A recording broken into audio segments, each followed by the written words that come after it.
dites pas qu'on annule sa demande, une demande qui n'existe plus. On lui a dit qu'il n'a plus de demande d'asile.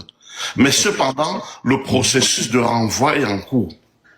Donc, on va l'envoyer faire ERA. Donc, il ne doit rien annuler, il doit attendre et prier Dieu que on l'oublie un peu pour ERA. Parce que le mariage n'empêche pas le renvoi. Ça peut aider dans le processus de contestation du renvoi, mais ça n'empêche pas le renvoi. Donc, il doit suivre les deux à la fois.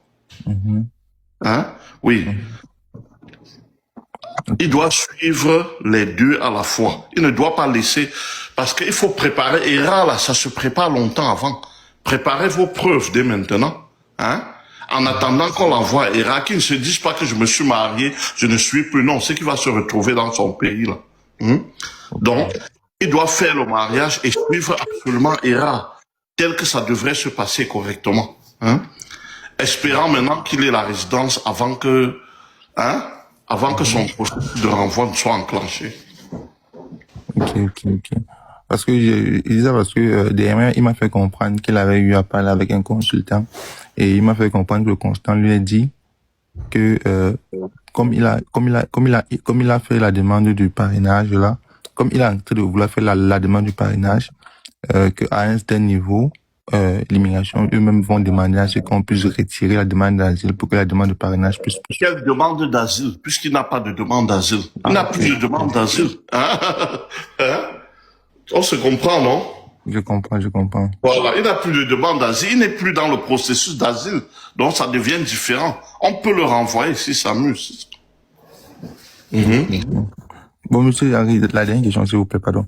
Bon, maintenant, le souci, c'est que quand la loi C12 est sortie, on lui a envoyé le message, l'immigration lui a envoyé le message de confirmation de sa date d'entrée au Canada. Mais sauf qu'il n'a pas reçu l'email. Et on lui a demandé de répondre à la confirmation avant le 6 mai.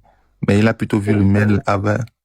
Ce n'est pas ce qu'on lui a demandé. Je n'ai pas lu la lettre, je ne suis pas magicien. Bon, mais je pense qu'il y a une lettre également qu'on envoie. Non, je connais, c'est faux, ce n'est pas ça. Je connais la lettre qu'on lui a envoyée, les gens ne comprennent pas. Hein? Oui.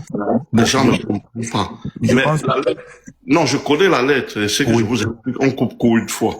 Oui. La lettre qu'on lui a envoyée ne lui dit pas de répondre forcément. On ne lui demande pas de répondre. Hein?